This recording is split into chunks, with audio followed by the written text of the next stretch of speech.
11 p.m. or Alrighty, and to answer your question, the only reason why we're on at 11 p.m. now is because this is like a Bad Batch pre-party.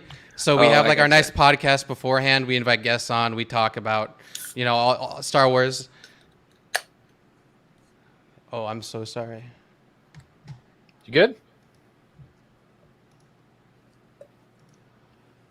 How come I can hear myself? We can hear you too. Yeah, nothing has changed really. Yeah, it sounds all there's no good in the stream, echo. bro. It's Yeah. I had a tab open with the stream going. I'm so No, sorry. that'll do it. Anyway, now we're good. Now we're good. Now we're good. Now we're good. Anyway, yes, this is our episode 9 Bad Batch Evil Ewok podcast pre-watch party with the amazing Transmute Pictures. So excited to have you guys on. Thank you for popping on at 11 p.m. Yeah. It's late and it's amazing. We have so many questions to start off with you, but I just wanted to say overall, on YouTube in general, Bucketheads surprised the hell out of me, and it was easily my favorite fan film that I've ever seen on the platform of YouTube, made by fans for fans. And I just want to say, like, anywhere from like the CGI to even the 007 style intro. I don't know if that was your intention. I just, dude, I was geeking out over. I've watched it like several times now, and I don't say that often about fan films, but I just want to say thank you so much for coming here.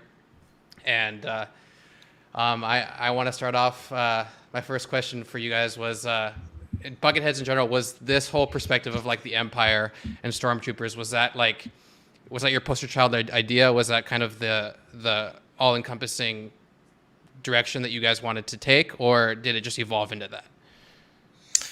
Well, first off, thanks for having us. Yeah, no, I think it very quickly became that. Like, I think we've talked about this a number of times on various streams and stuff, but it was sort of conceptualized after we went and watched Rogue One, and I don't know. I personally love Rogue One. I felt that they did a great job in portraying the Civil War and really holding the war to sort of a heavy stakes game and having actual gravity, and especially the latter half of that film.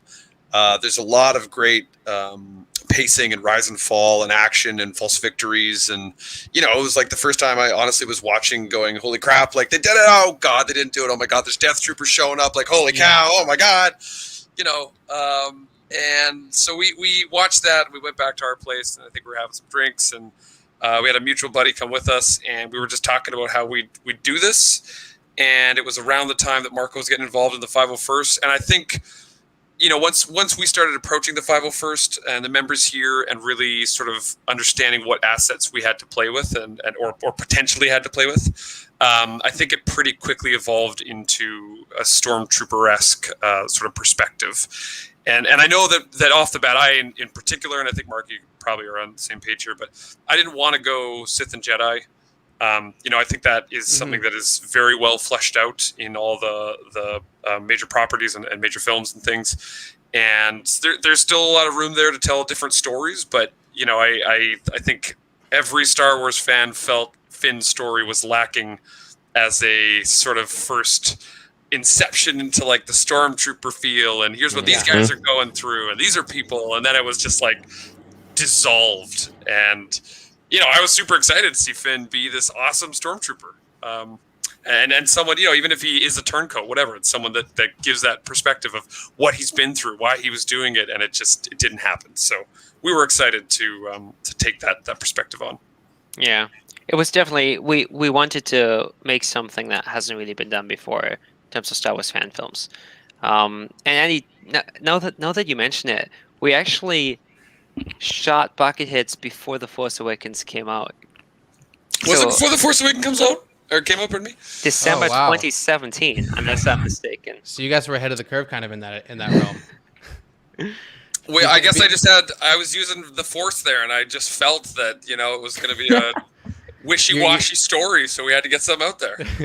You're like, you knew right away that people, that the executives were going to be like, you know what, we need a story from the non-Jedi perspective. We need like a cool little war introspective of all these of all the characters that we don't really get to see all the time, which in itself is all, of course, really cool. And And the name too. I'm sorry, I'm blanking on the name at the very end. But you guys are really truly using Star Wars names. Like I'm loving it.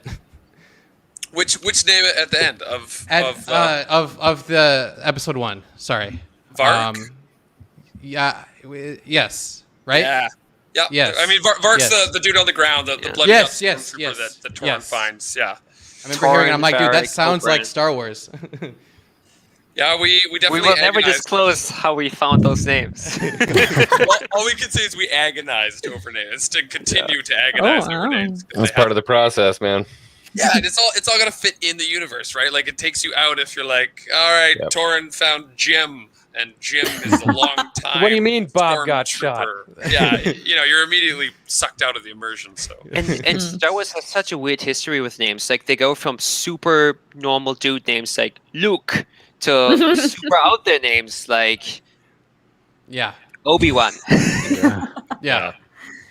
Makes you wonder where the thought process really starts and begins. It starts and ends with George Lucas and his process. But he's probably just like, you know what? Screw it. That's kind of how I see it. He's just that smart and that in tune with what he wants that he just happens to always pick the right names. it's funny that you said too that after Marco rightly corrected me that Force Awakens wasn't even out at the point, but it's funny that you said that we sort of had like the premonition for where the real Star Wars was heading, because we've actually had that a few times where there's things that we've released and we conceptualized them, we'd already filmed it, we were like well into post and stuff, and then a real piece of Star Wars comes out that has that. Like the best example is the crate dragon that exists in The Mandalorian. We were so amped to build KR8, our little robot, and name it KR8 crate after the Outer Rim garrison here in Vancouver, the 501 garrison, because their logo has the crate dragon always. Like we were so amped for this, and then we had to delay and push for all these various reasons, and then the Mando comes out and they're like, look guys, it's the crate dragon. Whoa, so cool. I was like, oh my god, like that should have been us. I didn't know that. That is such an awesome little piece, man. Yeah, it was funny when you were mentioning Canada. When I first watched it, I totally thought you guys were filming in NorCal, Northern California. So I was like, because it looks like Endor. It looks like you filmed up there in Marin. So I thought it was SoCal in the redwood forest down there. Well, I guess that's SoCal to me. I guess they're both more the same. Yeah. It's funny because there are some old growth forests that are used a lot here in Vancouver, and that's not even where we shot. We shot at a paintball course. We just made it look real good. That's it. So I can't say it was old growth or anything, but it was a beautiful course. That's for sure. Nice. Yeah, we got super lucky. Yeah, and I wanted to kind of ask you guys, and I wanted you to elaborate on like the process of being like the end-to-end process of you really taking the reins on this series, and like how you got involved with all these like amazing people. Was it like everyone just saw your vision and went with it, or did you contact them? Was it just a clash of everything kind of working out at the end for a reason? Or can you guys tell us how you got involved with like like Sam Kim and obviously all these really talented CGI artists and special effects people? Yeah, absolutely. A lot of the crew rolled over from the short film. Okay. We were lucky in that way that we got to build a really outstanding team with a short film, and almost all of them agreed to jump on the series basically immediately, including Sam Kim, who was with us from the very beginning. And from there, we just built the team like Lego blocks. Like we just approached the people that we thought would be passionate about a project like this and like Star Wars, and are also very good at what they do. Like both Annie and I work in film professionally as technicians, so we get to meet a lot of people. And on set, you get talking about what you like, what you're passionate about. And when you find someone who really likes Star Wars and is really good at that one specific thing, you're just like, hey, do you want to do this with us? And 95% of the time, the answer was yes. So we got to meet some really, really talented people that do really specific things really, really well. And sometimes they just came to us and just contacted us out of nowhere. Like, for example, you mentioned that opening credit sequence, the James Bond style one. That only happened because Andy posted the poster that original another poster, yeah. amazing artist made for us for the short film on Reddit. And then those guys who are based in Australia saw that and sent us an email being like, "Hey, we love this project. Can we make you a title sequence for it?" And we looked at their portfolio. It was like mind blowing, like Netflix stuff. We're just like, I mean, we would, but we can't afford you guys. And they were like, don't worry about it. It's Star Wars. We love it. So we had a lot of really awesome encounters like that where things just fell into place, either because it was the right place at the right time or the right person saw stuff and wanted to contribute. And a lot of it is just contributions, right? People just come together, they're passionate about it.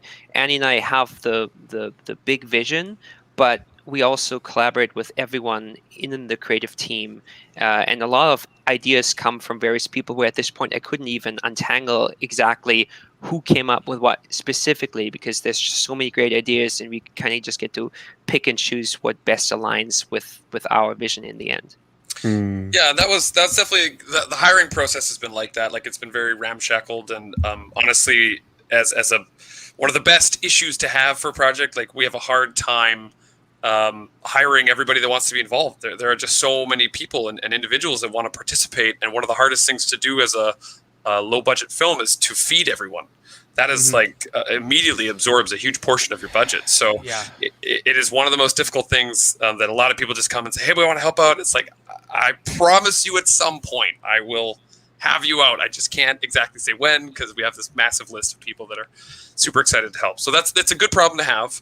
And then as far as the vision and stuff goes, and actually creating this, Marco and I definitely are of the mentality to never limit ourselves, especially when we're writing or dreaming up sort of what's happening, what's coming up. We really don't like, we like to think outside the box and also just big. I don't want to. Yeah, I can tell. We don't want to scope this down. Like, I think we call it a fan film because it ticks all the right boxes, but we don't want it to be perceived as a fan film. We want it to be perceived as a film. And in doing that, I think you have to think big and then figure out how to do it afterwards. You have to find your story, find your pacing, and not, pull a moment or an element or something because in that moment you don't know how to do it. I don't think that's the right way to go about it. So we definitely like to just come up with what feels right. And then no matter how big it is, we just sort of tackle it head on and take it chunk by chunk and say, okay, we figured that thing out. Now, how are we going to go about this thing? Do we have a person? No. Okay, well, let's move on to something we can handle, and maybe somebody falls in our lap. Maybe, someone knows someone, et cetera, et cetera.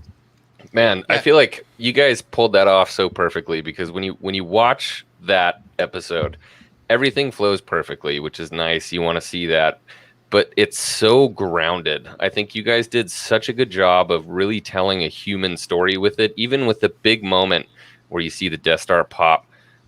This is an iconic moment in Star Wars history, but everything feels so grounded in that human story. I wish I could explain it. I don't know. It's hard to explain. You guys are fans. You can tell that this was made by fans. Everybody who's a fan absolutely loves it. It's just, this is the kind of Star Wars that everybody dies for. And I hate to say it. I hope nobody from Lucasfilm is listening, but the fans are doing better than Lucasfilm right now with these shows, man. You guys are absolutely killing it. That was sorry, I had to nerd out for a minute. I really appreciate you guys. That's awesome, man. We appreciate that. Man. Thank you. That really has been the goal from the get-go too, is like, how do you take these masked individuals that all look exactly the same and then try and separate them and give them personas and, make people care about them when most of the time they're masked up. And it was really easy for us in the short film because at that point this was a one-off kind of short deal. So, give him a smudge of dirt when he crash landed and he's the guy who, hit the deck in a puddle of mud. But moving forward... Funny enough, Force Awakens did that too. Yeah, they did a very similar thing, exactly. But moving forward, we had to really actually flesh out these individuals. What are their character traits? What are their goals? What's their strengths and weaknesses? Where do they come from? And how does that all work into their character and what they're doing? So, it's really great for us as filmmakers to hear you say that, because it means that what we're attempting has worked, and we are giving these masked individuals personalities.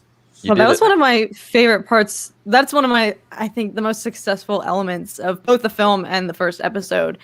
To hear like a stormtrooper like heavily breathing like that, like actually hearing them like that panic and like the stress and the angst in their was that voiceover, I'm assuming, right? Like the voiceover work on the actor's part, but it was so great to like actually like hear a stormtrooper like have fear for once. And it like really personified them, I feel like, in a way that we haven't seen before, like in the films. Awesome. Yeah, no, you're right. It was voiceover, and again, that was sort of everything we're going for. That in wanting it to be a grounded film and something that was reflective of real war, you can be a badass commando who's been through thick and thin and very well trained, and that doesn't mean that you don't feel fear. That doesn't mean that you don't have moments of hesitation, things like that. So that again was everything we were trying to bring in there. Yeah, I mean, you can just tell there was a lot of thought put into it. Obviously, you give fans the benefit of the doubt, considering they probably don't have the budget, they don't have the time. But you know, I went in like not to say I go into fan films expecting nothing, but I go in, you know, with a, you know, I'm just going to enjoy myself and not expect it to be like a high blockbuster. But I went into this and literally the entire time I was like, this is fan made. Like how, like you know what I mean? And I'm glad that you space battle.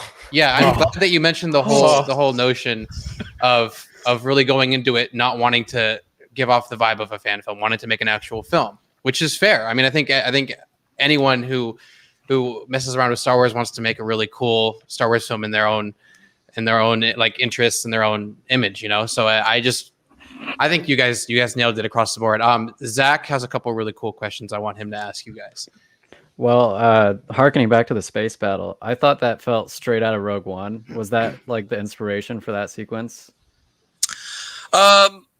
We have given our animator a lot of free will in how he wanted to design that space battle. Marco and I, in as far as sort of driving the story and creating what we have, it's been overarching ideas and making sure that we hit particular beats that lean towards the story progressing forward or characters making decisions or things like that. Part of our motto, just as a fan film, as a totally volunteer project, has been wanting to ensure that everybody that is volunteering, especially individuals who have a very high quality skill set, are getting something out of this, because it's hard to keep people attached when they start to feel this is monotonous, or, you know, why are they taking time away from their families and they do this for a living anyways? They get paid way better than, you know, a free T-shirt once a year from us. Yeah. So we owe so many T-shirts. Oh my god. We do a lot of T-shirt runs. We owe a lot of T-shirts. So yeah, we gave him a lot of freedom, and there was a lot of back and forth. And I know he was studying a lot of films, all the Star Wars films rather, and the different eras for how they each sort of tackled the space flight and the weight behind the ships and the maneuverability and all that kind of stuff. I can't tell you if he leaned directly into Rogue One for that opening. In fact, I think he was leaning more into the original trilogy. Because, you know, of again what we're showing, it's the Battle of Endor and whatnot. Right. But yeah, it really, Brandon Woloshnik is our animator, and we gave him a lot of free will to run with that thing, and man, did he ever slay it. But the whole idea of that sequence was to establish the whole battle, like the chaos, the mayhem, and this moment that everybody knows, then really focus it down to this one pilot and ultimately to the ground battle. That was the whole idea there, which is why we started with this insane, like, half-minute long single take going through this battle, right? Mm-hmm. And then you establish the Death Star, and then you take this pilot going towards the surface, and that brings us down to the ground battle. You know what it reminded me of completely when I saw it, and I could be totally like overstepping my bounds right now, but when he cuts over the Star Destroyer and comes down, I totally saw Revenge of the Sith. And I saw Anakin coming over the Venator and down into the battle. I'm like, that looks familiar, kind of. I'm pretty sure parts of that were influenced in that moment. Maybe a little bit. It was just such a good hook. Like Alex was saying, like, you go into a fan film and you're kind of tempering your expectations, but then you see that and you're like, oh my god. Dude, when the X-Wing exploded on the Star Destroyer, I'm like, Well, for me, it was like we've seen so many iterations of that, right? Because at first it's just wireframes, just a just a very rudimentary layout animation, and then that gets refined. Then they add textures and lighting and effects, and then it all gets comped together. And the first time I saw that actually come together, like same reaction. I was just like, holy shit. Like it's one thing in your head, but when you actually see it put together, that's just amazing. And that again is I think a major props to Brandon and the compers that in watching the early stages of it, when it goes over the side of the Star Destroyer, and then we, the final comp, we reveal a whole bunch of laser blasts and explosions and things. You don't see that in the early anim stages. So it just goes over and there's sort of nothingness for a moment, and then you're back into it, and then there's some stuff. And yeah, I definitely hadn't seen that big reveal in my mind's eye yet until that comp came in, and just like you said, when we saw it our first time, I was like, holy shit, this is no this way, is goddamn legit. Yeah. That's cool. Awesome. Did you know immediately everyone was going to love it? We hoped. I mean, I don't think a good feeling. Like I know that we've talked about this a lot too. How as artists, it is very difficult not to, and inevitably it happens no matter what, but to look try at everything bad. To agonize over every little thing that you see that you're going to go, oh man, they're going to stop watching there. Or like all the comments are going to be pointing this thing out. And like maybe one thing that I saw in the early stages when I was like, chewing my nails, it was something that people pointed out. The rest of it, nobody noticed. You're so paranoid about these things, Ed. We had major conversations about one of these I know, issues. and I told you it'd be fine, and here we are, and no one's even noticed this thing. What is it? Yeah. What is it? We won't tell, because unless and if nobody notices, it doesn't exist, and we don't need to worry about it. Part of me wants to I can talk respect about that. it, but yeah, I think you're right. I think if nobody has seen this stuff yet, there's a few in there, my friend. You know what? There's I'm gonna really take a deep dive and look, and then I'll talk to you guys later and see if I find them. Let me tell you one more thing. So our art director, Terry Chewy, is also... Oh, you're allowed to reveal this one. But I'm not revealing it. I'm the just other one. giving a hint. He's also the longtime CEO of the local 501st Garrison. Not anymore. He stepped away a couple of years ago, but he's basically built this garrison. And there are a few people that I know that know more about Star Wars than him. And he just reamed me out one day over using a specific costume piece that I assured him previously I wouldn't use, but then I just forgot about it. I was just like, it's fine. And then we show it very prominently for an extended period of time. And he's like, people are going to notice that it's wrong, and it's going to be so bad. And no one's ever said a single thing, even though it's right there staring you in the face. But you until don't notice after that this it's wrong. stream. Is it a dead pixel? No, I won't tell. The art director's not caring about the dead pixel. No, he's not too concerned about that. Awesome. This is an army of the dead, Alex. I know. Speaking of which, there was a to give context to this comment, I've actually gotten DMs, and I was on a stream where we were watching your fan film, and they were saying, is that Alex? There was someone on there that looked like me. Was one it of the the Rebel rebels? Trooper? It was one of the rebels. Yeah. Yeah. With the mustache. Fernando. It was Fernando. Should we tell them? Should we tell them it was I was in it? It was you. It was totally you. Yeah, it was me, dude. We should let them know. I mean, Cat's out of the bag. Anytime you go to the bar now or at the club or something, you've got to have that clip queued up to be like, "Look, I was in a big Star Wars." It's like, you guys see this? It's a shot. Handing out autographs. Yeah. Everyone's like, dude, I don't want your autograph, bro. You're gonna get it. I heard all about this dead pixel from Army of the Dead, and I didn't see it at all. But I think I was so focused on the Dream Lens effect for every. Yeah. Oh my god. Yeah. Well, what did you guys? You're the cinematographer, right, Andy? Well, we both are. Marco and I are. You guys both are? Break Okay. the mold. Yeah, we're We co-cinematographers. we Zack Snydered it.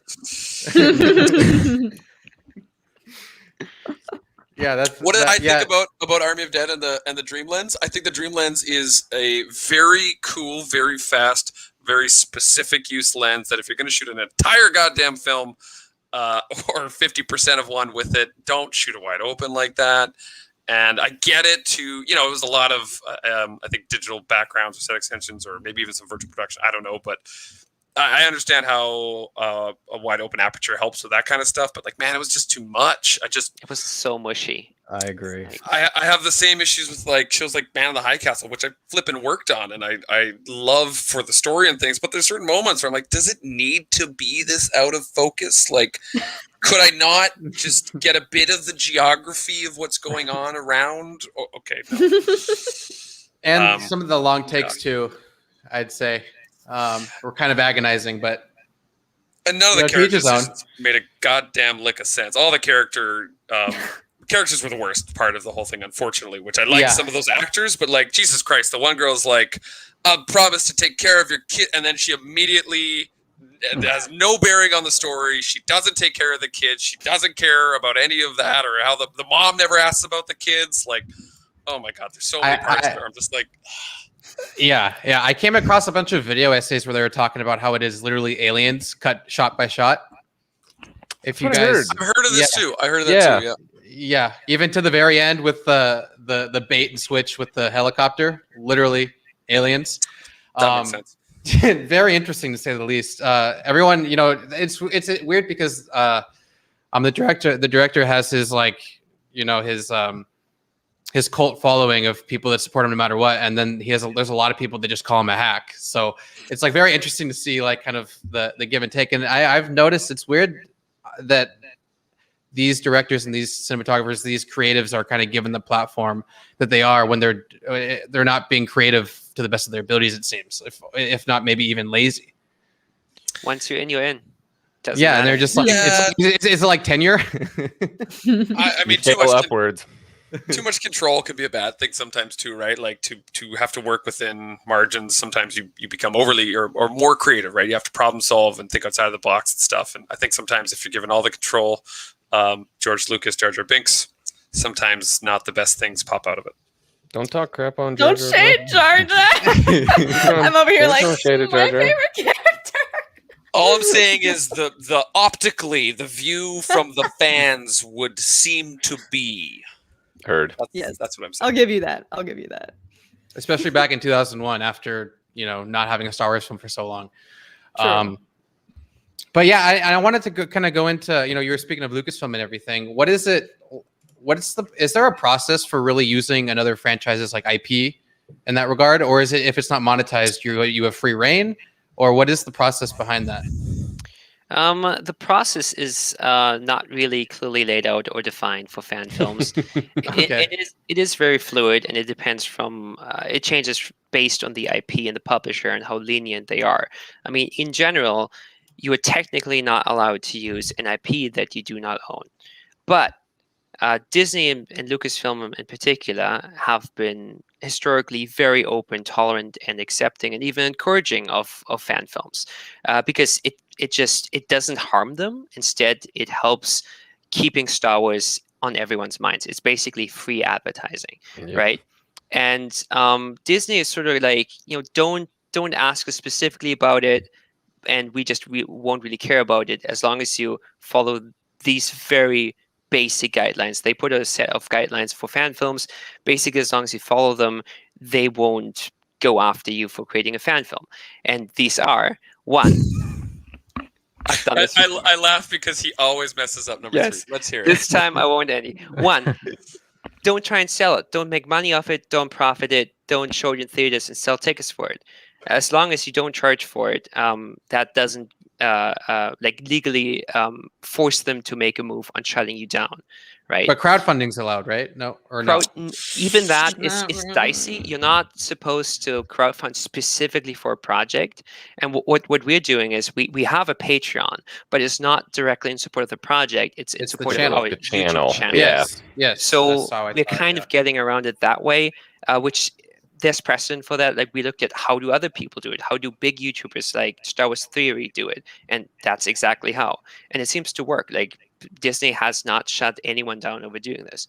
The second one is mark very clearly that it's a fan film. Don't try to pass it off as an official thing, which is, for us, when people say like, oh, that looks so official, it doesn't even look like a fan film. It's like, thank you, but we just have to very clearly just don't say that in public. Proclaim.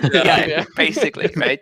They just don't want people to speak for them essentially. Like if you put a Lucasfilm logo in front of this, we'd be in big trouble because obviously we're not Lucasfilm. And the third one is just keep it Star Wars. Keep it in universe and keep it somewhat like within their brand. So don't make it like uber violent. Don't make it pornographic. Basically, keep it more or less family friendly, right? Or Gotcha. or whatever the property is. Yeah. Star Wars is definitely the most friendly. I don't think that other properties are untouchable. Like I don't think Star Wars is the only one you can make a fan film and get away with it.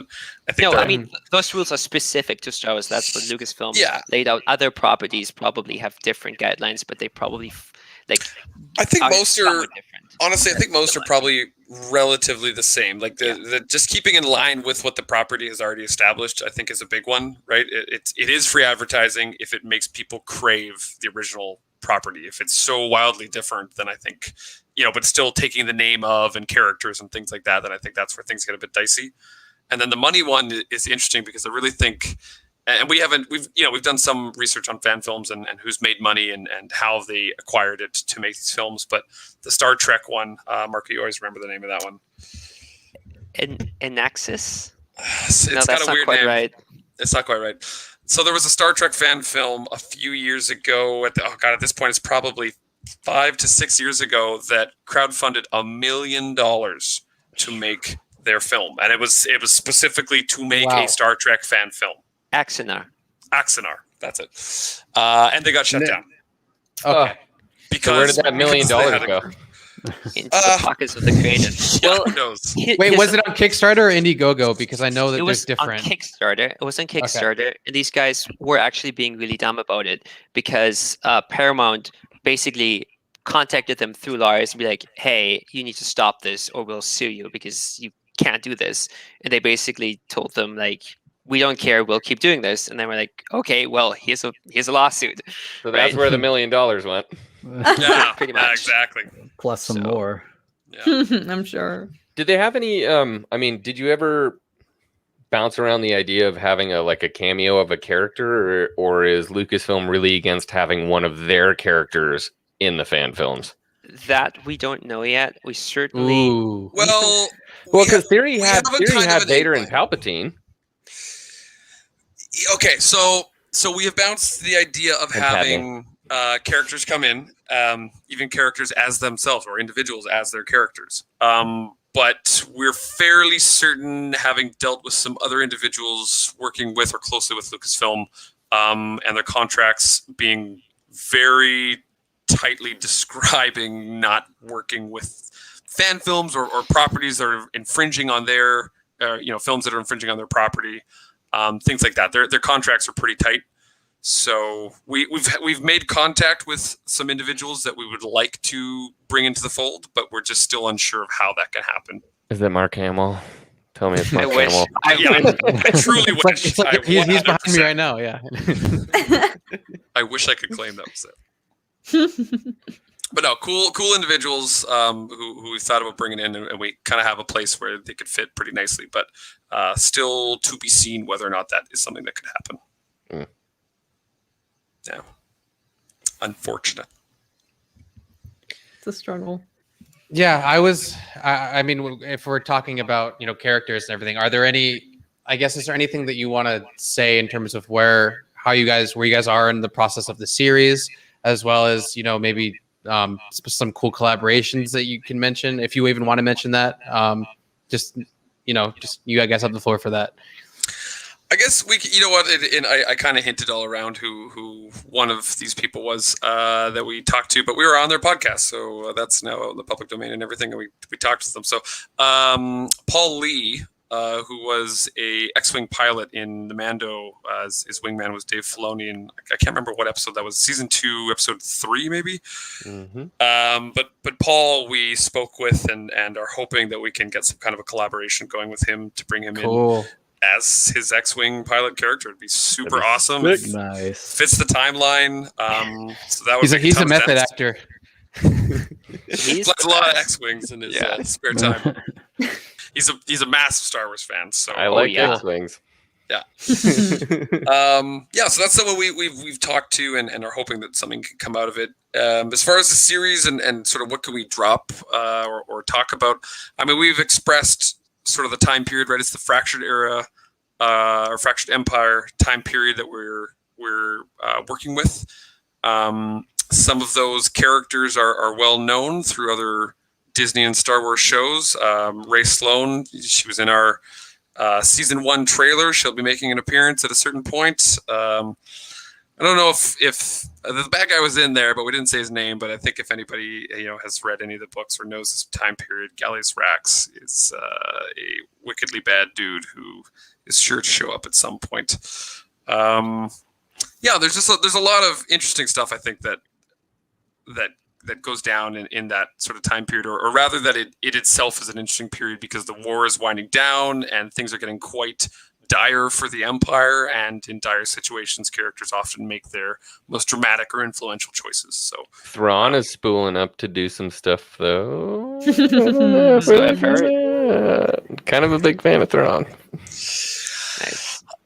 I don't know what I can tell you about our series in Thrawn. I might have to leave you in the lurch on that one. But we've been talking behind closed doors. A lot of people have come to us and talked and hoped that we have Thrawn involved in some sense. So that's about all I can tell you. I will say I'm happy that you guys are showing the Imperial perspective, because oftentimes in Star Wars, when they show the Imperial perspective, they immediately have them defect. And like Battlefront 2 comes to mind. I was really excited to play as the Imperials the whole campaign, and then that didn't happen. Like 2 missions later, yeah. A rebel. Exactly. I think that was a massive disappointment for everyone, and it's something that it's so weird to me that Disney doesn't really seem to understand. Maybe not what they have on their hands, but like what people really want, right? It's like they have so many great setups to just make something that everyone would love, and they seem to consistently decide to just do the opposite of that. To subvert expectations. Everyone's like, this could have been so great, but you decided. Oh my God, you're subverting expectations again? If I have to hear anyone say that, like with a serious face again, like I'm out. Like, it's become such a joke. You hire an executive producer to come on. He comes on. He's like, all right, guys, listen. We need to subvert expectations. You're like, you're out, you're fired. Or they're like, subversion is going to be the first thing we're going to do. Everything here the fans want, and we're not going to do that. So here we go. Surprise. Oh my God. It's like a pitch meeting. You have everything that everyone wants, and then everyone, you guys are all excited, like, oh, it's sick, we're going to do this. And he's like, scrap it. Flips it over, and it's just on the other side of the board. It just says subvert expectations. And then roast Tico at the bottom. You're gonna make PTSD, dude. That's kind of like, I hate to say the word expected because that seems like the wrong word, but it's what you guys were talking about. You guys were talking about Rogue One and how you love the human element, and that's exactly what you guys did with your story. And I think more grounded stories in Star Wars is what we're all looking for. We're looking for that human experience. Rogue One was a war story. You're telling us a war story with real human emotions, and it's easy to do larger than life pictures where you've got a Jedi who can do all these different kind of things, but really telling a human story is tough, man. And you guys nailed it. Yeah, thank you. I appreciate it, and I totally agree. Like, especially when, I think that's another part of like it being sort of 1 degree harder with Star Wars, because there is the ability to do just all the big things. You have space wizards, and you can introduce space Nazis and an alien of any race that could conceivably do basically whatever the heck you want it to, and you are given a lot of toys to play with within the Star Wars lore. So I'm sure it's super overwhelming too. To have something that you're so passionate about and be able to be involved, and then have to decide like what you're going to do and what you can and can't do, etc. I'm sure that's an arduous process in itself. Probably, I would imagine going, if you got hired by Disney, or we got hired by Disney or something, and they were like, take on the next Star Wars film or the next property. I imagine too that there's probably like you're already having to fit within a puzzle that is semi-built. You know what I mean? Like they have their next properties lined up. They have the next stories they want to tell. They have little moments that they want to bring into your story or whatever it is that's coming up. And I would think that just makes that creative process more challenging. And it limits you. I mean, that's the one thing George didn't want. George didn't want people coming in and telling him what he has to say, what he has to do. He wanted to tell his story the way he wanted to. Yeah. Because he didn't want to write himself into a hole, which is what ended up happening with Disney. They're like, well, shit, what do we do now? It's like, Dave Filoni, go do it. They did the Emperor, maybe the Emperor. We could just put the Emperor in it, I guess. Everybody loves the Emperor. Yeah. Somehow he returns. We need to make $1 billion. What are we gonna do? So what was that weird guy? I don't know. Just say it was the Emperor or something. It's like kind of the Emperor. What's his last name? I don't fucking know, dude. The Emperor all along. I mean, speaking of, go ahead, Kat. Oh well, just in the vein of Lucasfilm and the idea of working for them. A question Zach and I had for you guys, I guess in that vein, or if budget was not a limitation, or if you were to get the keys to Lucasfilm and have free reign, and they say, "Here you go. Here's an unlimited, bajillions of dollars or whatever, all the technology at your disposal." What is a project or like a storyline that you guys would like to pursue? With all the money in the world. Okay, Marco, this time I'm going to go first on this one. We've had a very similar question asked before, but I actually have a semi-different answer than what I gave last time. So I think if I had all the money in the world, and maybe this is sort of like, I don't know, selfish if that's the right word for this, but I would honestly still, I think, keep it in this fractured empire period. Like I said, I really think that when when things are dire and situations are tense and the war is dwindling and things are really bad for the empire, I think a lot of interesting things can happen and a lot of interesting decisions can be made. I also really like Ray Sloan as a character and an individual. I think her sort of story is pretty unique and cool, and sort of dabbles on the side of like, doing some sort of morally good things, but ultimately for maybe negative reasons, and that in itself can be a very interesting thing. If we were actually given an audience to Disney to pitch something, I don't think they would ever be interested in Bucketheads because of what I talked about before with sort of having to fit your story within a puzzle that kind of already exists. But we do have a sister series, Tales from the 501st, of which we've only released one episode so far, but that's supposed to be an anthology series of sort of snapshot moments throughout any of the Star Wars timeline, as long as it involves some 501st character at some point in that story. And we have some really awesome scripts lined up for that. Some are comedies. There's a great action one that I cannot wait to do that showcases why Death Troopers are a step above a Stormtrooper. I've got some, we've got some really cool scripts that I'd like to explore in that if we had some great resources at our disposal. Come on, man. Yeah. Are you guys like a two-man army? Could you guys do if you guys could do everything, would you do everything? No. No. You have what you like to do, right? Yeah. I mean, on the short film, we did a lot more than on the series just out of necessity. But for the series, I mean, we're still holding the reins really tight. We're producing, we're directing, and we're shooting it. And in a way, we're still sort of, we have our editor who's great, but like once he's done, we sort of like do our own little thing on top. It will probably always end with our fingertips. Yeah. We're going, just gonna adjust a little bit of this. As it should. I mean, it's your baby. Yeah, but I It's mean, hard to let it go. there's tons of things that we just don't have the expertise or knowledge or the same passion as other people to do. Like over the past 6 months, I've learned an incredible amount of new skills that I can do a little bit of, but like everything that our production designer and our set team does, like the stuff they build is just insane. And I'm like, I wouldn't even know where to begin. Yeah. Right. Like I come in like every now and then and help with a little bit of basic carpentry because now I know how to operate like a skill saw, but Still scares that's about me. it. Right. Yeah. Like the costume designer we have attached now is amazing. Our art director is doing a killer job.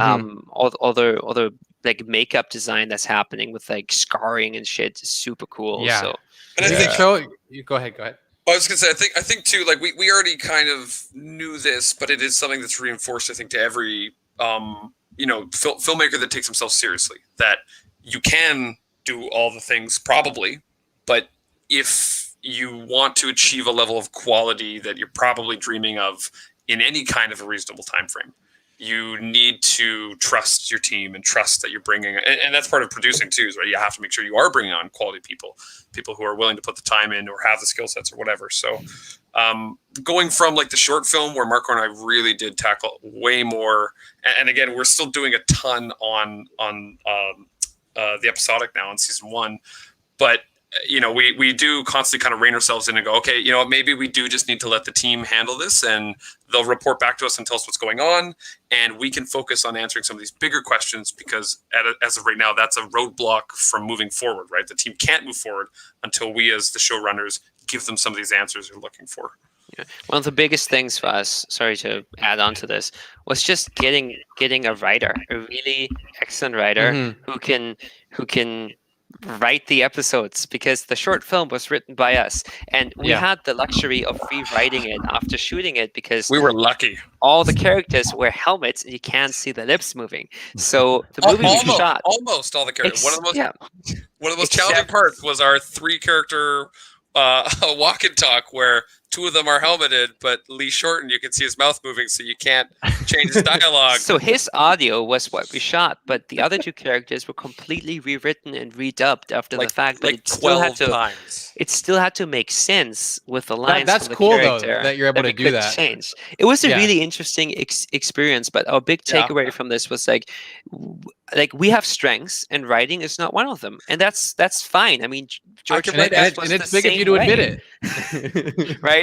I can write action, but not dialogue. Holy moly, not dialogue. It's not the first time it's happened in Star Wars. If you guys have watched Revenge of the Sith, it's like, what things?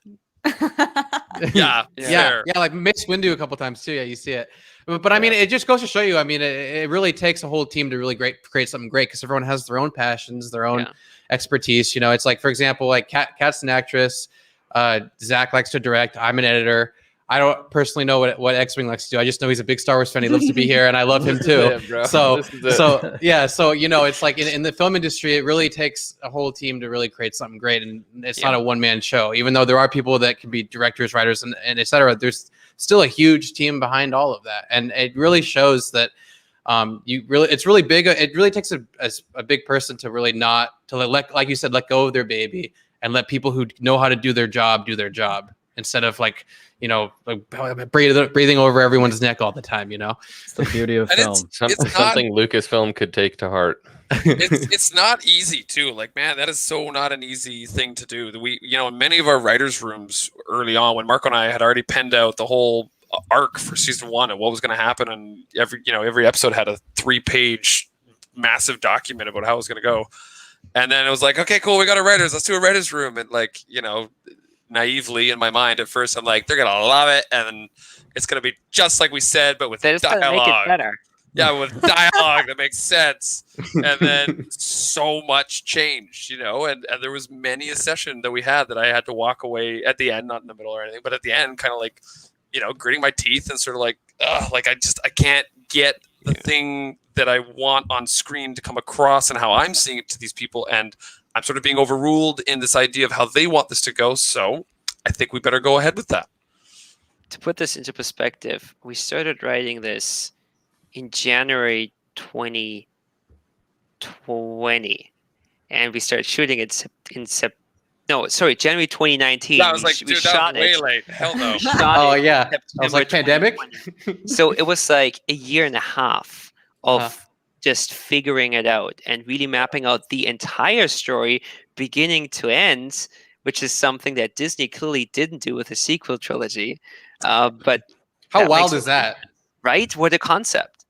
And just so blatantly obvious too. Like, it was just not even attempted to be dressed up, in my opinion. So many changes, like, the first third of any of those films is them being like, all right, that thing we said last time, not that thing now this time. This is how it's going to go. And it's just like, oh, God, I just see them all tearing at each other's throats.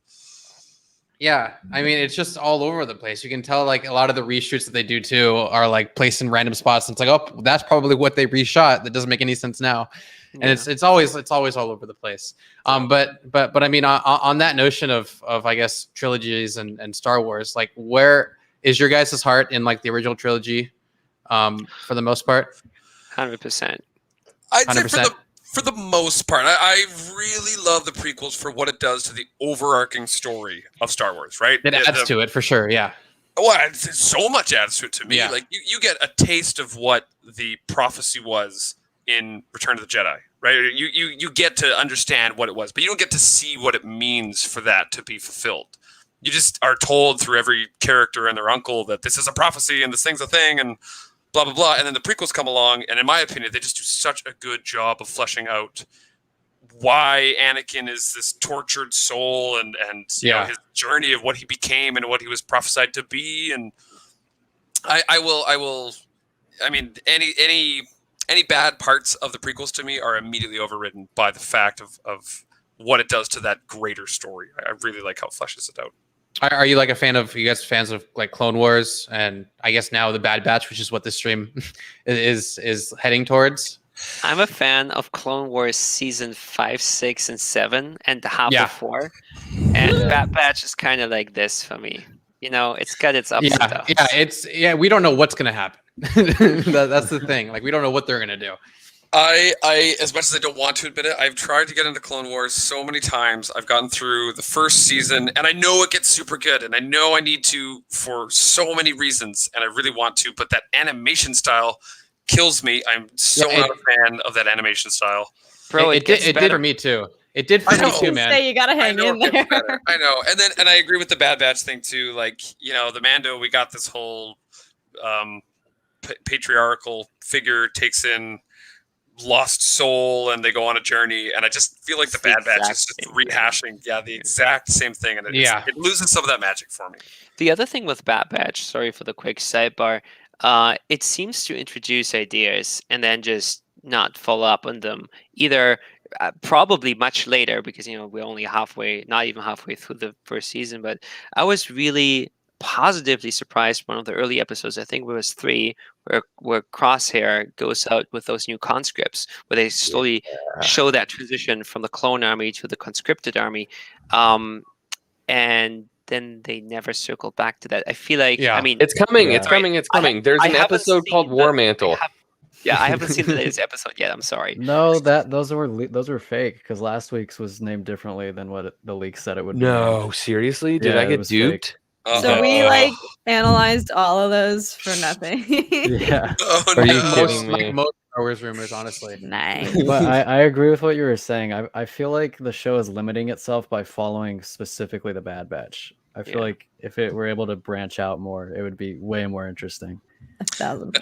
And that episode that Marco was saying too is definitely my favorite episode so far. Like I love that, again, they fill the lore. They fill this gap of like why and when and how did it go from clones to conscripted. And I love that. There's so much chaos there that could be totally elaborated on and explained, but it seems to be doing something else right now. We have Rampart, so we know War Mantle is going to be around somewhere. Just been in for like 2 seconds. Yeah. Hopefully more. Yeah, I'm excited to see more. Can I say something crazy? Yeah, go ahead, dude.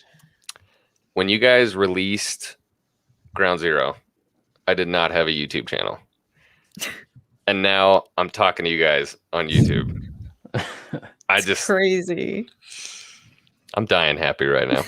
I'm glad you're on, my friend. I'm glad you're on. Thanks for bringing us on. Like, you guys. No, literally, thank you for coming on. We were like, oh my gosh, you're making us look legit right now by being on. Like, you're making us seem cooler. You guys we were in the background before you guys came on, like putting blush on, make sure we looked okay, just making sure. We had our stylists, everything. They're all over there right now. On in case I can turn the camera off really quick if I don't look good enough. If I don't look like the guy in the short film, the rebel guy, I need to make sure I fit the part. But no, I mean, like we plan on having like guests from all over in the community and just really elaborating on what they do and why it's awesome to be a Star Wars fan and just showcasing how awesome this fandom is in general too. And we would love to have you guys on again too. Yes, literally, please. While you guys progress, maybe if you guys are caught up to the finale, I think we're gonna have a big finale thing with a lot of cool people in the community. Awesome. All on at one time. We can just have one big, massive powwow. Yeah, that'd be really fun. Super into it. Are there any concluding questions that use Zach, Kat, X-Wing? Anything you guys want to? What's the next one? When's the next one? Yes. Before the end of the year. Okay. Probably can live with around the end of the year. We're thinking like December. I know we're trying so that's hard. Give us some December Star Wars content. But I Yeah. mean, you guys saw at the end of the prologue, there was that little teaser of what's coming next and what we're getting into. We had a really hard time breaking up episode 1 because it was meant to be a 30-minute piece of television, basically. And we had to break it up because of the budget and how long it was going to take to get it out. And we wanted to show people, hey, we're working on stuff. And it was heartbreaking for us to only showcase the portion where we're in the woods. Because that's so fan film. You're in the woods and you just make do and you make it the coolest. So we made it the coolest we could. Yeah, because it's pretty easy, you know. Can I just say a word and see if you guys react to it? Sure. Cinder? I mean, I know of. I mean, this has connotations in Star Wars. Okay. We've poked and prodded so much to get you guys Wink, like wink. leave. I just want to ask. It's like you can answer real quickly, but it's a two-part question. Firstly, what was like the most difficult scene that you guys shot, and then what was your favorite one that you shot? So far. Yeah, so far. Ooh, I've got difficult for sure. I know. Sure. I would say was the most difficult. I wonder if you're going to say the same one I have in mind. Probably we're like the same person. Oh, how sweet! The Ewok stuff was very challenging, primarily because there was a windstorm. So that was the final day of filming that we had lined up. And we had a bunch of overhead truss that had to be rigged to trees that we'd planned out ahead of time. And then they had to do the wire rigging and blah, blah, blah. And then this massive windstorm came in and all the trees were like, here, and then the trusses like swing. And we had 2 Widowmakers come down while we were there. Nobody got hit, thankfully. But Are you serious? Our That's very wild. Our It was very a close call, though.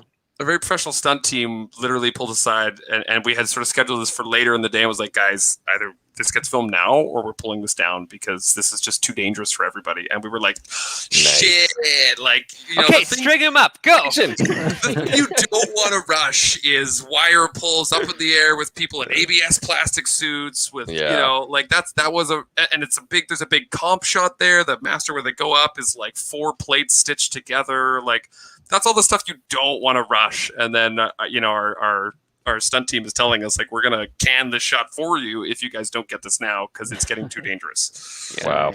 No pressure.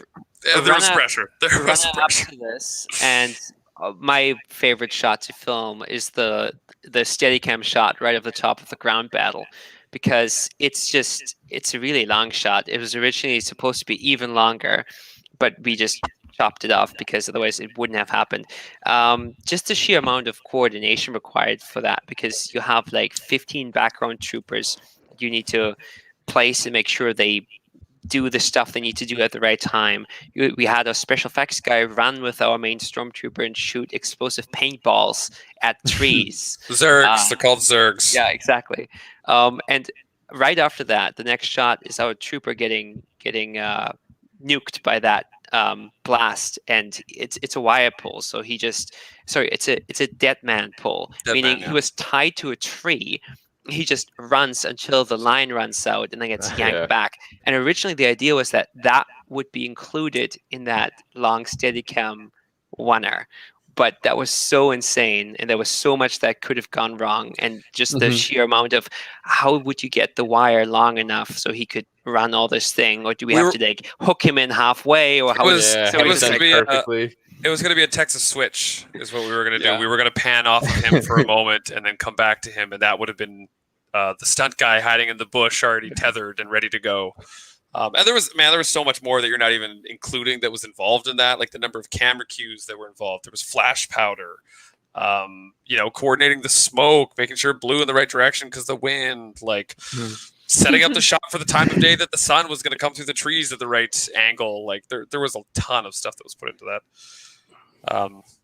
Not to mention, you guys had agile stormtroopers. Okay, that's one thing I want to mention. You had stormtroopers running. Okay, you guys have watched the OT. They can't walk through a door without hitting their heads, and they were running through the forest. I hate that. That's what I was thinking of. But as I was watching them running, I'm like, damn, good on those guys. I want to say that's probably our biggest achievement as filmmakers. That is huge. Yeah, that and the slide. I still think back to the short film where Troy slid in the armor to pick up the thermal imploders. Yep. Like, wow. I was like, damn. Wow.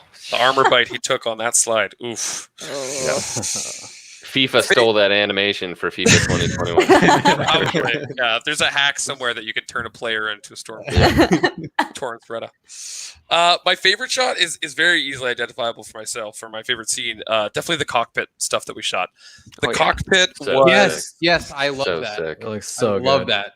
that was was that a 2-day shoot? That was a 2-day shoot. It was So the end of the 2-day shoot, yeah. It was the final or second day, and it was like hour 12 or 11 and a half that we started shooting that. And we told everybody we were going to stick to like 12-hour days. It's volunteer, not going to go over this.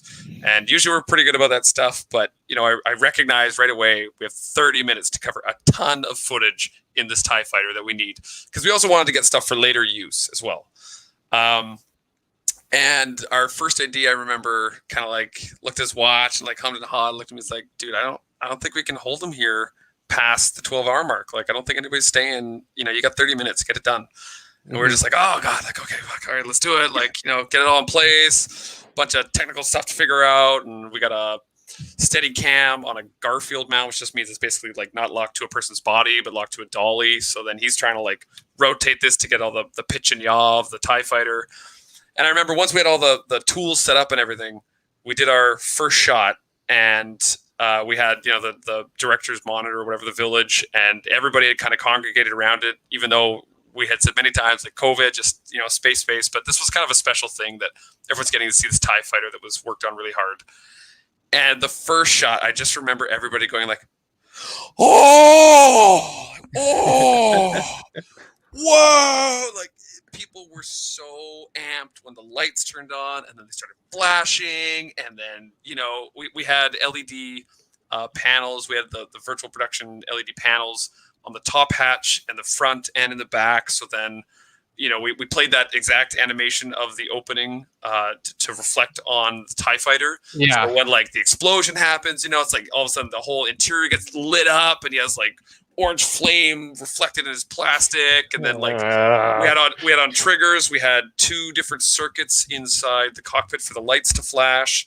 We had a third guy with like 6 programmed different types of flashing lights on the yoke to flash on it. Like all these people, you know, hitting all these sequences and things, and like you see it play out for the first time. And I just remember how everyone was very tired and immediately perked up and was just like, whoa, like, oh my god, like that was, do it again, like that was Star Wars.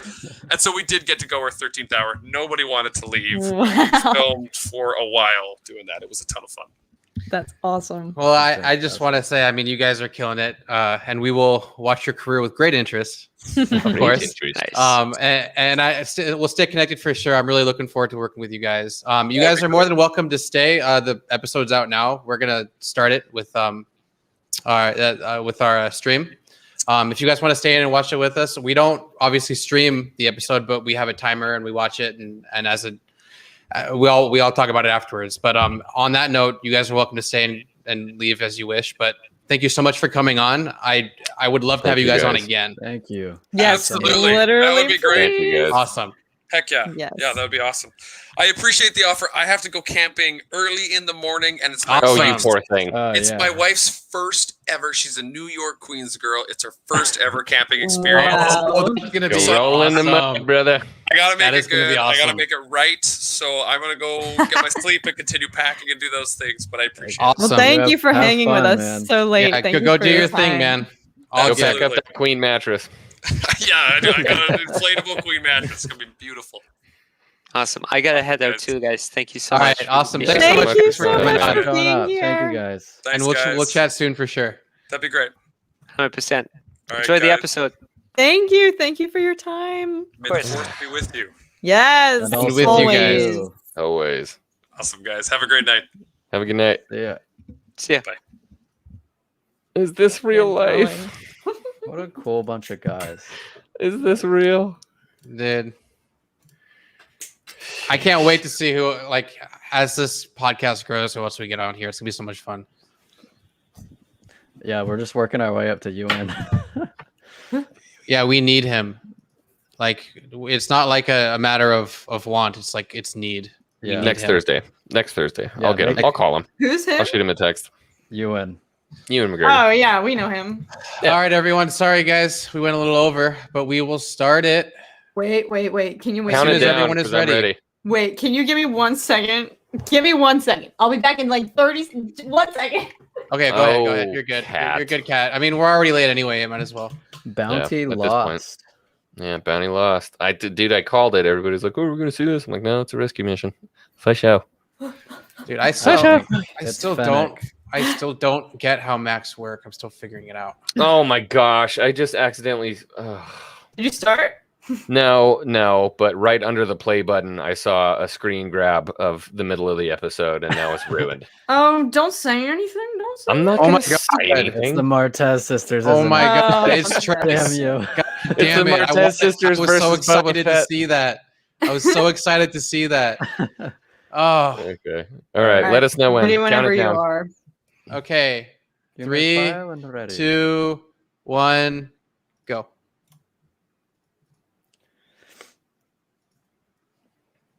Okay. Amazing. Ready. I It can't was believe that WATTO. just happened. Dude, well, we have them on for the finale too. We just have like 20 people in here. Did anybody just see Grievous? That was new. in the No, he's in- been in it. He's always been in Oh, it, he's hasn't been he? in it? Oh, Yeah. I missed that completely.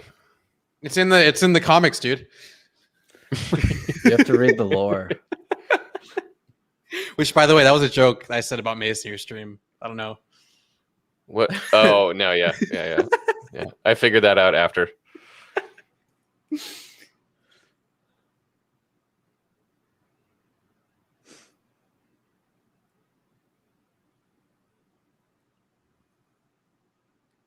That's what she said.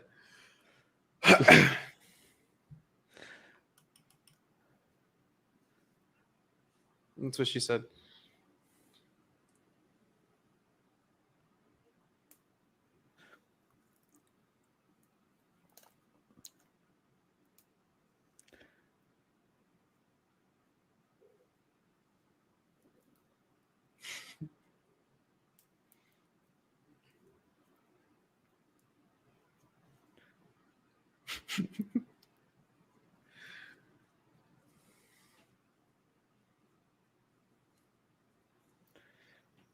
I wonder how she's gonna say Cad Bane's name.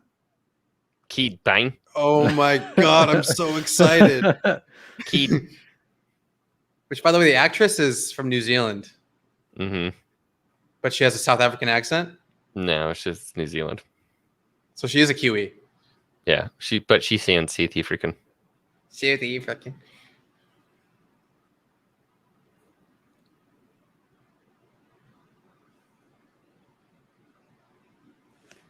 Leet.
God, we haven't seen him in so long.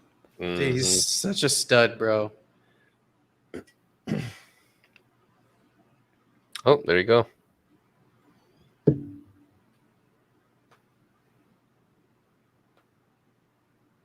Was that where you skipped to? Mm-mm. Oh, Way bigger reveal than that. okay.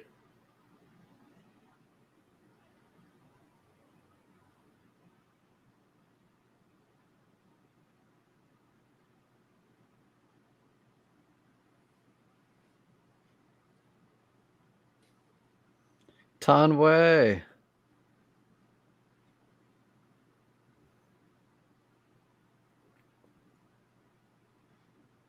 Is that the same voice actress? Yeah. Yeah. I think so.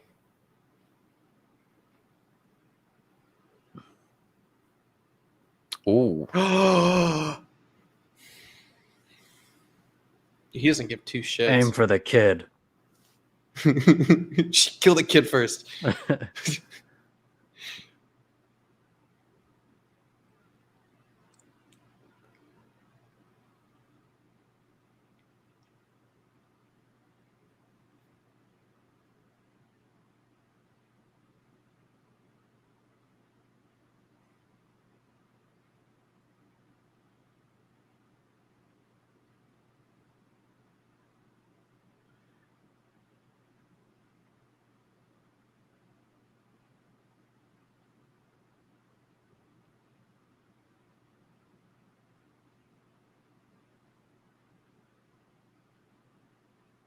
Is that Seth Green? Yeah. Yeah.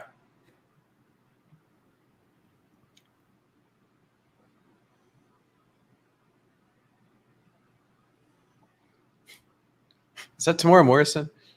No.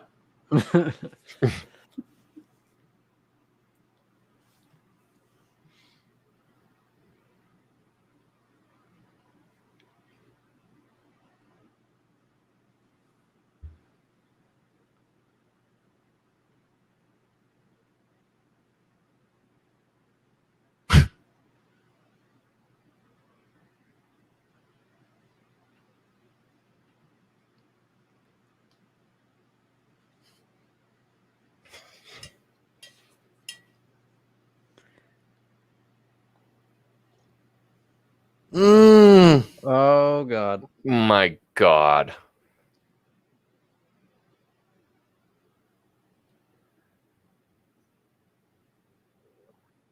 Bruh.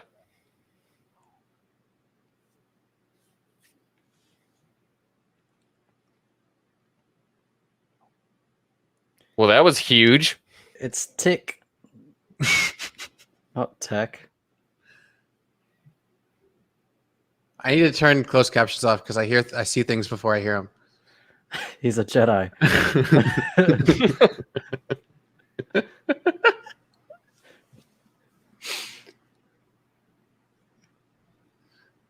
Smart ass.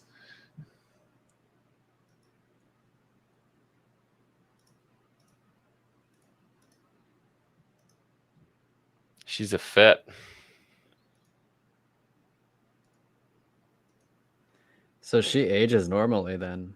Yep. Oh my god, what did I just do? What have I done? There we go.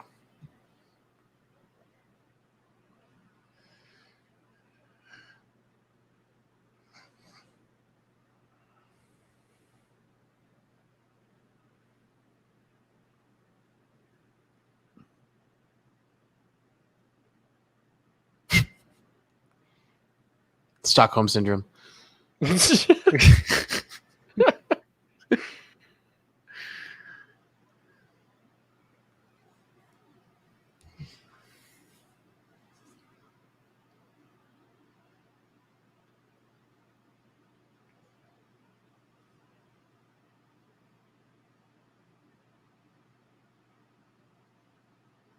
Cold-hearted. Whoa. Dude, she's a psychopath. She That's just what I'm saying. murdered Right? Seth Green. Jerk. Actually, like it's literally Seth Green. Yeah. Not That's a sick ship. everything about him is sick, man. He might be my favorite bounty hunter. I remember I used to not like him when I first saw him, and then I ended up loving him. Oh snap! Bespin.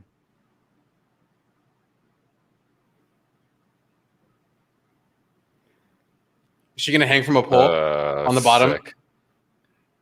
Sick. I'm Omega Skywalker.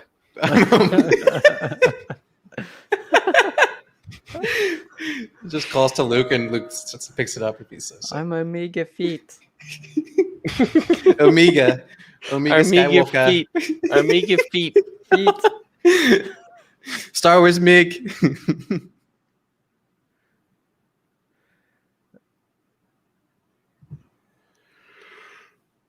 If she escapes from Bane without any help, that'd be kind of BS. I'm throwing my monitor at the wall. I'm gonna break my ultra wide right now.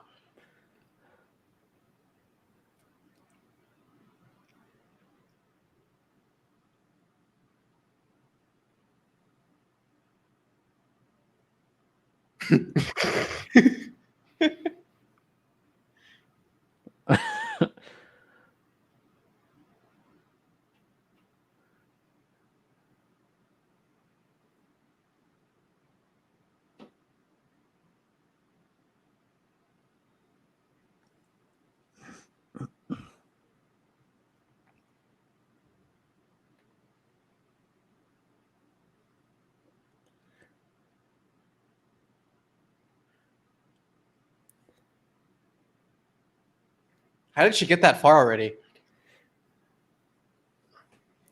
Super speed. She has the legs of a cheetah. Force rush.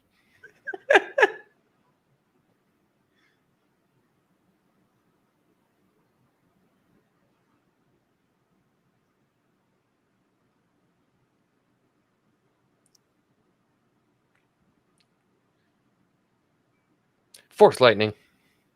Oh my god, if she did that, I would. I don't know what I would think. I'm a Palpatine? And a Skywalker? And a feet? And a clone? and a feet.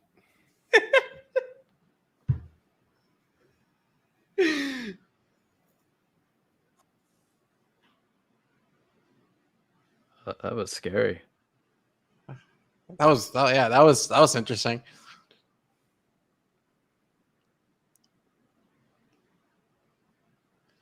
Oh no. It's like I'm suddenly hot and bothered.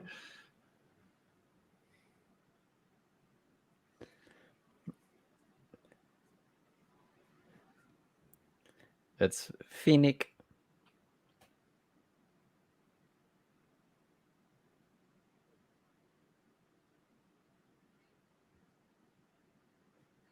That better not have been Seth Green. It's like an animated Seth Green. With the DL-44. For like no reason. Oh, Jesus. Bruh. They just ice Tone Way like that? Really?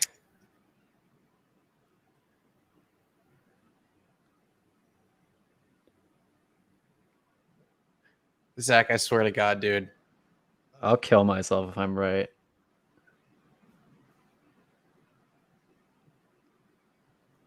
So she's not working for the Kaminoans.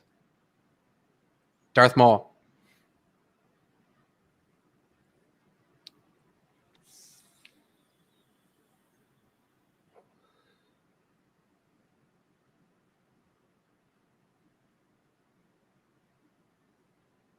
Please don't.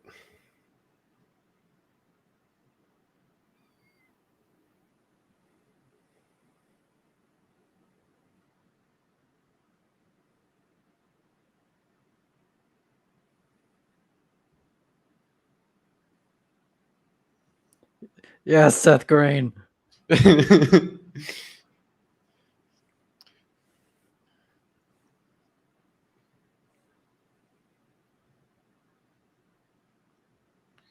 Oh, Seth no. Green. Oh, no. All the money, too. All the credits, bro. Republic credits.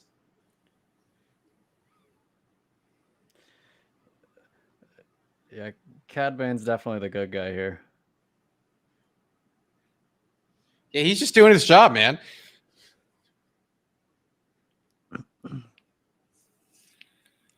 Fennec has some ulterior motive for sure, though. Yeah, For sure. the plot thickens.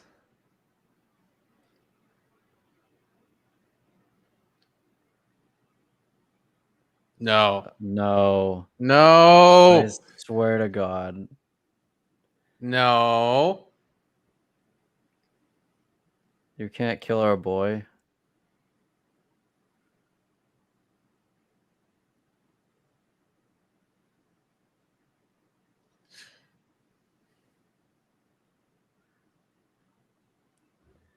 He's fine. He's okay. He's good. He's not dead. Yeah. He's only like 80 years old. He just broke his hip. He's done. Life alert. It's like a whole character arc of him getting hip replacement surgery. He'll never be the same. He's like in a retirement home all mad. Oh. Thank God for life alert.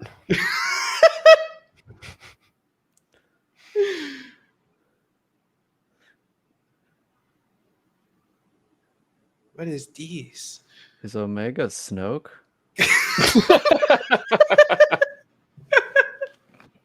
I'm Snook. Snoke Skywalker. Snoke. Fit.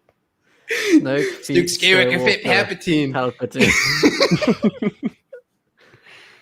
I can use the Force. There you go, girl.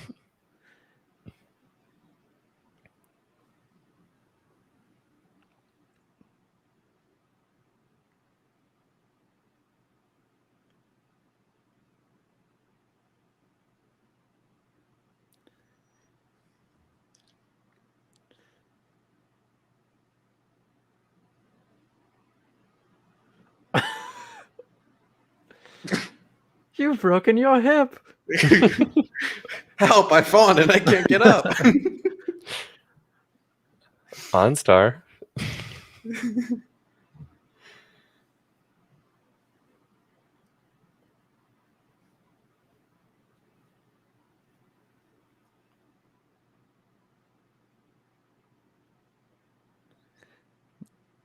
Oh yeah, that's right. They were gonna kill her.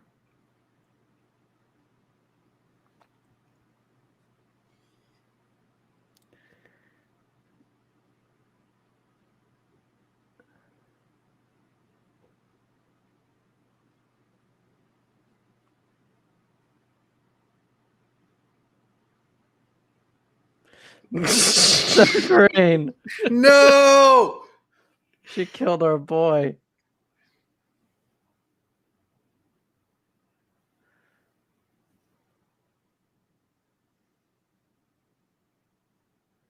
That's probably really Whoa gross. there. I don't think I needed to see that. That's hot. It's like That's- Avatar. That's cool though. you Jump.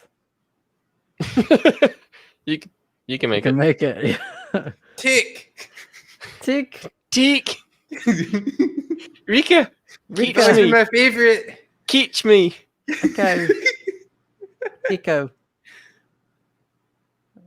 Oh no, they could still kill our boy. Yeet. Oh, they're gonna use because he's injured as no. Mm. Oh yes. Total dad strength. Oh no. Oof.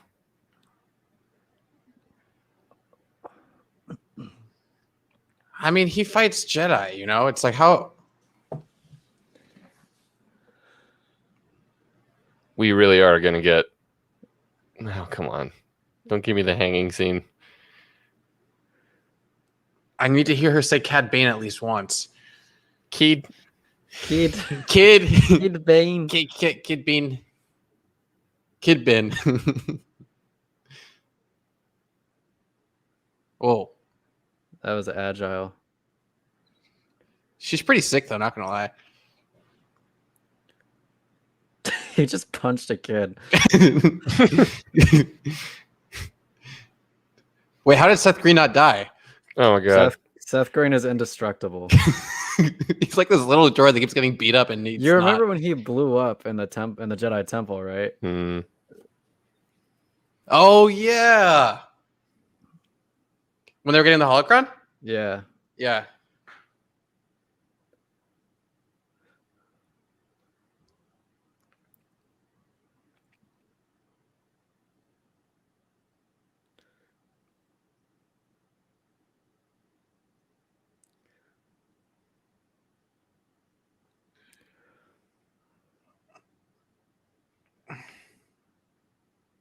Jiu-jitsu.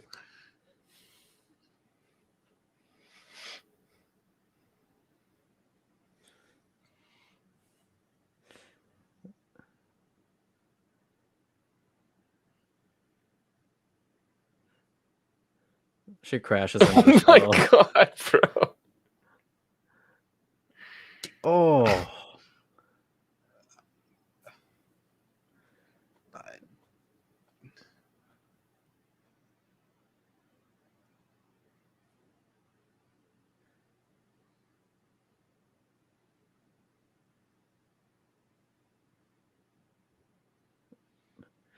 No. No. Oh, thank God. Oh, well, what if they just malfunctioned the one time he actually needed them?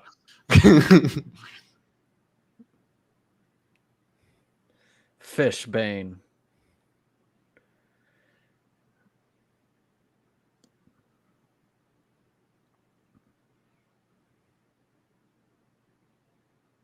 Oh, no, boom. Episode ends. Roll credits. Tick. Tell me what to do.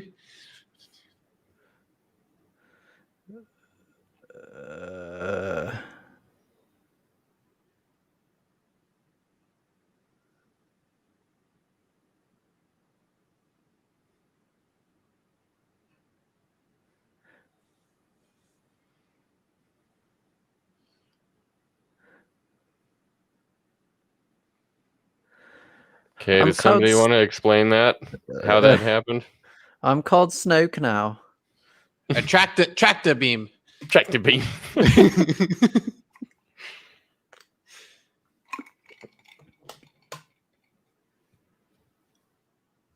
did his eyes just change color?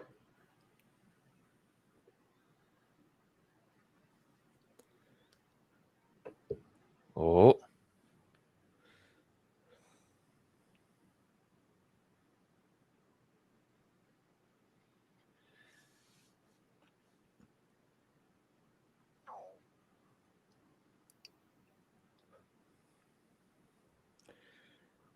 You're a Palpatine. You're a feet. You're a girl. You have boobies. He's just like, no.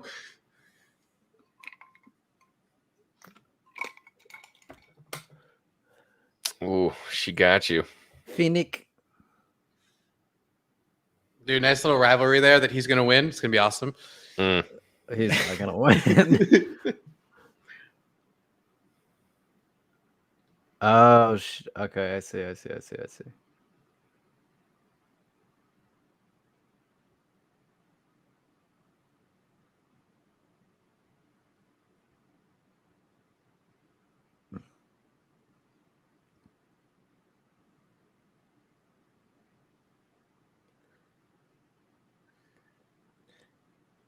Then what the hell is up with that whole Pantora thing? If she's fine to just leave her with the Bad Batch. Shh. It was all a lie. That's storytelling.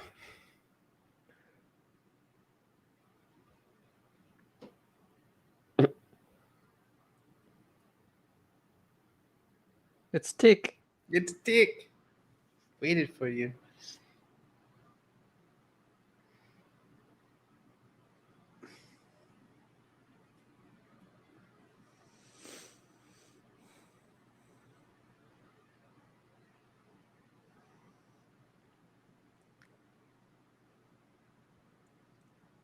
Cheap.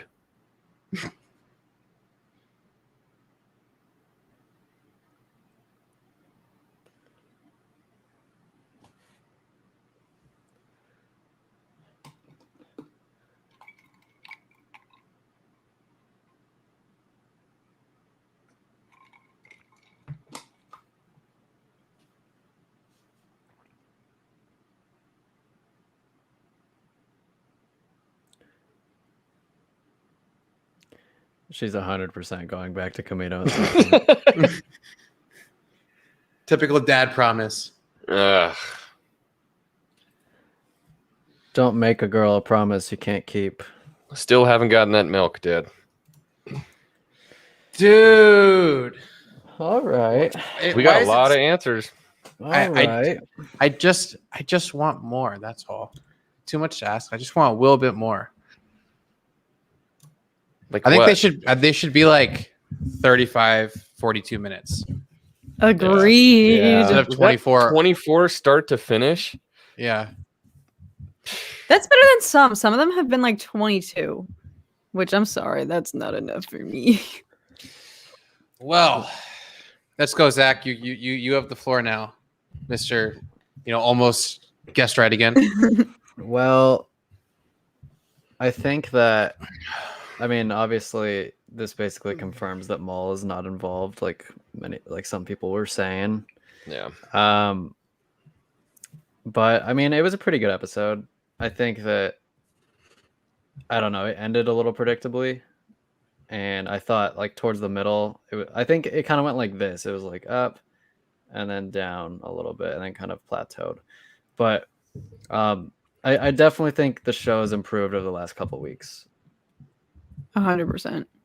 Yeah, I was expecting this episode to be, I hate to use the word filler, but I was fully expecting, we had 2 awesome episodes the past few weeks. So I was like, all right, are they going to like pump the brakes now that they've established a new conflict? I was not anticipating that they were going to retrieve Omega within the span of the following episode. I thought it was going to at least be a little bit before they got her back, but I'm low-key kind of glad that they did. So we don't have to stress about that. But I honestly didn't have many expectations for this episode. I thought they maybe were going to, because the show has been on such a, roller coaster-esque, trail here. I wasn't expecting too much, but I enjoyed it a lot. Like a Cad Bane versus Fennec Shand showdown is not something I thought we were going to see, but I loved it. Yeah, That was I can fun. agree.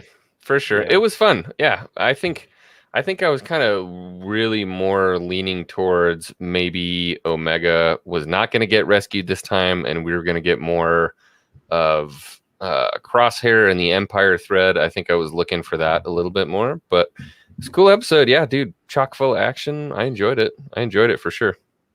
I just think there should be 2 episodes a week, Yeah. so that Yeah, at this point. it's like you get more and things are closed, so that you're not I left with this agree. like. I'm not that it's a bad taste, but I just feel like it's like, oh, I'm I want always more, wanting more. Yeah. Yeah, it's like you jump to try to dunk on a basketball hoop. We got like most of the net with this episode, but we didn't touch the rim. Right. Like, Mm. if they Yeah. had just made this episode 15 minutes longer and like X-Wing said, included some of the Crosshair Empire stuff as the B story, Mhm. it would have been amazing. I would have loved this episode. But I do like I like this episode more than I think 2, 3, and 4 though. Oh yeah. I agree. By way more. far. Yes. They seem to be getting, they're not like, oh, that's it, whereas Yeah. instead of, or no, more so it's not, instead of, oh god damn it, are you serious? It's just more like a, oh, that's it, I guess. Like you're into it, instead of like Mhm. just like a, what was that? Or oh, is that the Martez sisters? What? you love Really, them, right? guys, They're like the really? best characters in Star Wars. I love them. I will say it feels like they've kind of subtly prepared us for another maybe 2 filler episodes, because the end of the episode was fairly conclusive. Yeah. As last week's it was like, oh, More. yeah, exactly. Like They it just feels haven't- like They haven't met the Zygerian slavers yet, right? no, they did. They that was did. the Rancor episode. Oh, that's right. Never mind. Okay, that's good. That's done then. So now it's like, hopefully there's something Yeah, I something just else. don't want it to be like, I wonder what their next move is going to be. I'm just sick of all of these. All right, go to Sid, get a mission, go Yeah. back, get the payment. I want them to disassociate with her and explore more of the potential of this timeline, like Rex.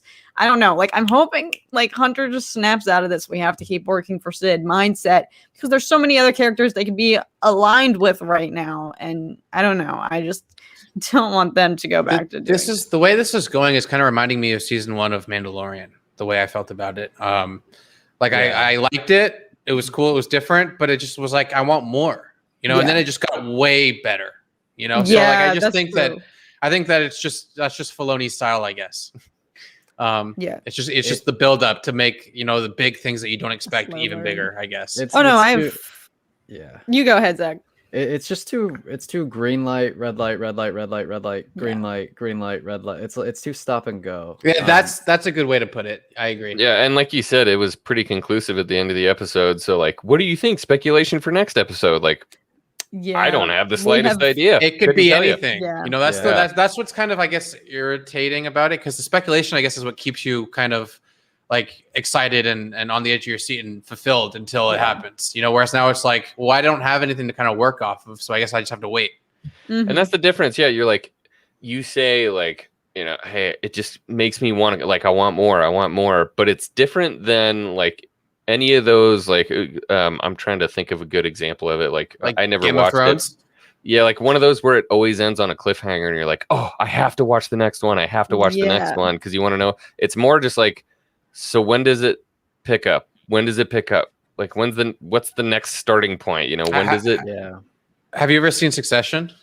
Yeah. Yeah. The slowest slow burn, but then it has an incredibly incredible Even the payoff. first episode is very good. You know, Yeah. everything builds up to the next episode, and it Yeah. keeps you watching. Like I had to binge that like the entire 2 seasons in one day. Like I just couldn't stop watching it. So Yeah. that's the difference here. So I feel like if I were to watch, like if I were to start this, like if I didn't even see any of it, and I were to Mhm. start at all 16 episodes, I'd probably watch 1 or 2, maybe even 3, and then be like, okay, I kind of want to do something else, and then come back and watch the rest. Yeah. I don't know if I would like keep going, because it's like I'm not gonna lie, I'd probably be sitting there on my phone like for like 2 episodes and be like, oh shit, they're over.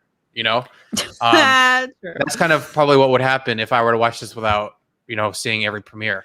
Yeah. But I just think that, you know, Filoni's style is everything gets progressively better really Oh, quick. yeah. No, I have like full faith that the payoff is going to be huge. Like I trust that there's going to be some like mind bending, awesome finale for this. I feel Right. like. And I can only imagine once you know, we really start getting involved in the community and we have all the content coming out, like the new Star Wars shows, like everywhere all the time, new content everywhere all the time, and just everything that we have to kind of talk about to hold us over, instead of Yeah. it being all about a 20-minute episode show. It's going to be really fun. So I mean, I'm gonna be a busy boy. Mhm. we're going to be real content. That's what we creators over here. want. That's what we Mhm. need. But anyway, to close this, I just want to, like, you know, say like this is like the first step, I think, honestly, for this podcast, to have people like Transmute on. It's something that I've wanted to do. I talked to Kat about this. I really plan on, you know, at least trying to have at least one guest from the community on, preferably notable, just for the sake of the discussion, and their story and who they are, like, and that what was they do in the community. incredible. But I generally want to be able to leverage my main channel to get these people. So that's kind of the purpose here. And I'm thinking of having X-Wing. I'm planning on having you on for most of these big ones, if you want to be on, because I really think you really bring a lot, and I really enjoy having you on here, and I'm sure Zach and Kat do too. Yeah. You asked some great questions tonight. Thanks, that man. I hadn't even thought Yes. of. Plus, X-Wing just has the literal best energy, like just pure Star Wars fan love. And Yeah, I'm that's- just, like I said a long time ago, I am a Labrador in a room full of tennis balls right now. I'm just so happy to be doing this stuff, man. like that's Eh, just so amazing. That's so rare on YouTube, and like I feel like Star Wars YouTube, like sticking true to what we're all here for, which is. I'm just the amazed that I'm passion. here, man. So, like, thank you guys so much for bringing me into this fold. Like, I said it earlier, I didn't even have a YouTube channel when they released Ground Zero, and I got to talk to them tonight. Yes. What? I was in, I don't even remember where I was, and I was showing my friends who don't care about Star Wars. I'm like, dude, check this out. Look at this. This is so sick. Just thinking I could pull them in with the animation. Like, all right, I'll stop that. No, dude, it's, you do your thing, man. I'm geeking out too, but just I'm in my own kind of anxiety-ridden thing of everything having to be good and wanting it to be professional and perfect and everything, that I don't get to enjoy myself sometimes, you know. So Get it's over like that, bro. it's nice to really revel in it sometimes. And I just want to say, like, I look forward to keeping it going and seeing where it's going. The only thing I want to request of you guys, you know, it's like, I'm like, obviously I do a lot. I like work way too much. Like I'm always working. I'm always doing things all the time. And if you guys have any, recommendations for who you would want me to talk to, etc., please just drop me a line. It'll probably help out a lot. So I'm not like, oh, you know what I mean? Just anything any like content creator, anything that interests you guys, feel free to message Filoni would be and sick. hit me up. Yeah, I mean, Yeah, if we could do Filoni, I if think you're that'd be pretty if you're cool. taking requests, Yeah. I'll drop him a We'll line. work on that. I'll see what he says. I'll see what maybe he says. hate it. Maybe hate. We'll have Jar Jar on. Mark Hamill. Yeah. Yeah. Ahmed Best. Yeah, could be Yeah, cool. screw it. Ewan's I'll coming just- on next week. It's already scheduled Ewan's in. going on Yeah. next We week. You know penciled what? him. I'm gonna email Ahmed. I would Do die it. to talk to Ahmed, dude. I would Do it. die to talk That'd to be Ahmed. sick, dude. I'm gonna do it for sure. Do it. Send it. I'm gonna Do it. pull a theory and try to get everyone from every crevice of Star Wars. You should to- just like shotgun it and like email a bunch of people, and even if you don't think you can get them, like screw it. Like maybe you never. No, know. I'm Yeah. gonna do that. I just need Yeah. names. Here's the deal, though, dude. Here's the thing. Whitwer. If you get a mod best on, right, and you create a positive vibe around a mod best, other people are going to be like, okay, this is somebody who got hated on so ridiculously, and somebody's creating a positive environment around it. Like, damn, I'll be a part of that. Like, they're propping up a mod. Like, yeah, come on, let's talk about it. I think that that positivity just breeds more positivity. So get them on here. We should bring on everyone who was ever wronged in Star Wars. Oh boy. Okay, so everyone. No, Kelly Marie, Ahmed. it would be Jake we would Lloyd. get so we would get Jake Lloyd, Daisy Jake Lloyd Ridley. would never come on. Jake Lloyd, Jake Lloyd bro. he would never come on. He would never come kid on, who but said, "Pass the Skywalker." I Oh, want wait, no, that I can't kid on. reveal no, my that name, was sorry. George Lucas's. No, it wasn't. No, It no, was- no, no, no, cousin? no. I think the kid with the Lucas affiliation was the little Jedi who died in front of Bail Organa. Yeah. I think Oh, it's like his that's right. nephew or something. That's right. No, that's That's George right. It was Lucas' his son. No, that's his son. Never mind. That's right. Yeah. That was his son. And then George actually, killed his son on screen. the kid who said there are too many of them. What are you going to do? Was interviewed by someone. Yeah, That's right. Never mind. Mix them I up. had a thread, but I can't talk about it. Why? I can tell you after. Oh, okay. When Well, we're on that note, offline. Thanks everyone for tuning in. Yeah. And on that, we will end this. And hopefully next week, who knows? Actually, who knows who we'll have on next week? We'll have fucking. It'll be a Kenobi on. surprise. It's Ewan, guys. We're having having Ewan. Ewan McGregor on next week, and then we're Let's gonna have Yoda on the table too. Yeah, Yoda. But anyway, love you guys. Thanks for tuning in. And until next time.